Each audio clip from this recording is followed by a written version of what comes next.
Igama lami ngu-Asiphe wakwaLukhozi. Ngingaphansi kwesifunda bishophi sasemzimkhulu. Ngiyumfundi eCharles Lwanga Major Seminary eNamibia. Namuhla ngithanda sizindle ngezwi lesithupha elaphinyiswa nguJesu Kristo esonqamlezweni. Izwi lethu ke litholakala encwadini elotshwe nguJohane umvangeli. Sizocaphuna ivesi libe linye nje vo. Chapter 19 verse 30. Elifundeka kanje. Kwathi ukuba awamukele uvinika, wathi Kufeziwe. Wagebisa ikhanda wafa. Makadunyiswe uJesu Kristo kuze kube phakade. Kufeziwe okanye kuphelile. Laze labhlungu leligama. Bafowethu nodadewethu, indaba yokuhlupheka kaJesu Kristo siyayazi. Ngakho ke angizunilandisa ngayo namuhla. uJesu Kristo uma ethi kufeziwe okanye kuphelile, ukhuluma ngani? uJesu Kristo wayekhuluma noBaba osezulwini ngalenkathi ekhipha leligama.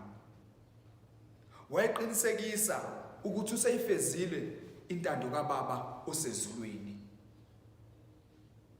Hleze uSathane nezingelosi zakhe zokumnyama zahlaba umkhosi, zabhiyoza uma zizwa leligama likaJesu Kristo ephanya kwemthini.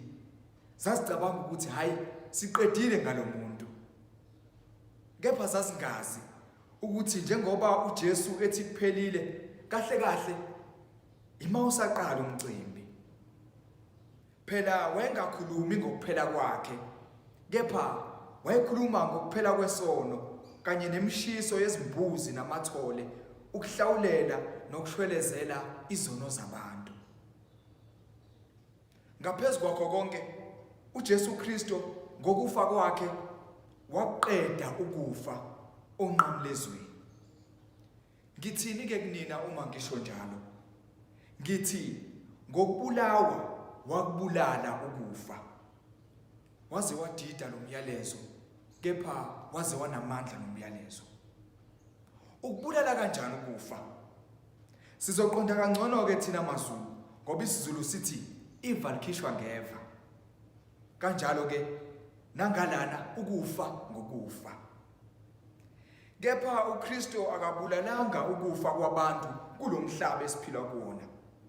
Ngisho ngoba abantu bayadlula emhlabeni usuku nosuku, ihora nehora. Namanje ngikhuluma nje kukhona umphefumulo ophumayo emntwini. uJesu wayebulala ukufa kwaphakade, ukufa noma sewufile. Ukufa kaJesu esiphambanweni kwaletha kimi nawe ukuphila okungunaphakade.